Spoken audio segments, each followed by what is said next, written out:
My name is Dr. Kerry Yerkew, and today's Chiropractic Minute is on not stepping on someone's back. Sometimes you hear people say, oh, I stepped on someone's back because their back hurt.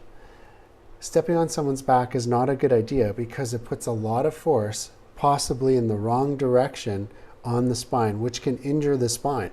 As a chiropractor, we want to assess the underlying condition of the bones, make sure we know which direction the bone's out of place, and then do the proper adjustments to put the bones back in place safely and effectively so it allows the nerve flow to get through and relieves the pain and discomfort that the person is feeling.